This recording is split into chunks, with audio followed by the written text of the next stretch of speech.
Утрински стихови од Библијата. 30 јули. Славете го Бога. Ќе го благословувам Господа во секое време. Похвала за него секогаш ќе има во мојата уста.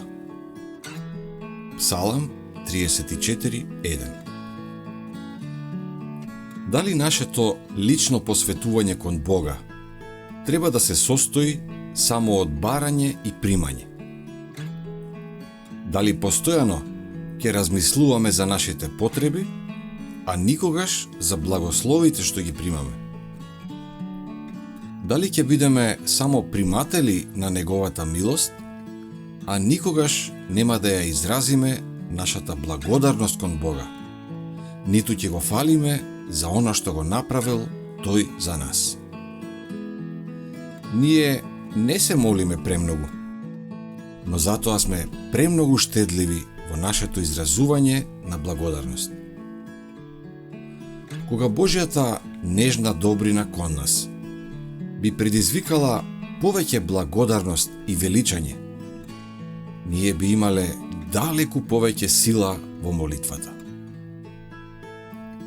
Се повеќе и повеќе би изобилувале во Божјата љубов и би ни било дарувано уште повеќе, зашто да го фалиме. Вие што се жалите дека Бог не ги слуша вашите молитви, променете го сегашниот ред и додајте благодарење во вашите молитви. Кога ќе ги земете предвид неговата добрина и милости, ќе откриете дека тој ќе ги земе предвид вашите потреби.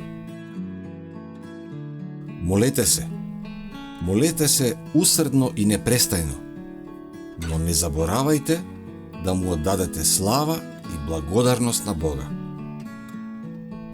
Секое дете Божјо е повикано да го одбрани неговиот карактер. Ти можеш да го возвеличаш Господ и да ја покажеш силата на благодатта што те одржува.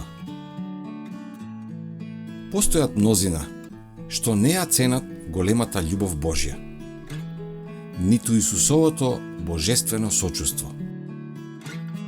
И јадници дури со презир гледаат на неспоредливата благодат покажана во планот на откупувањето.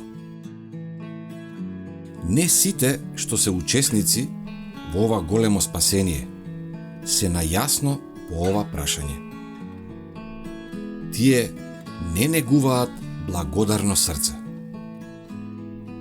Но темата на откупувањето е тема во која и ангелите сакаат да погледнат.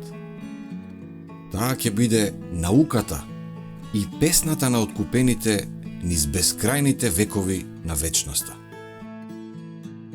Зарем таа не е вредна за внимателно размислување и проучување уште сега? Зарем не треба да го фалиме Бога со срце, душа и глас за неговите чудесни дела за синовите човечки?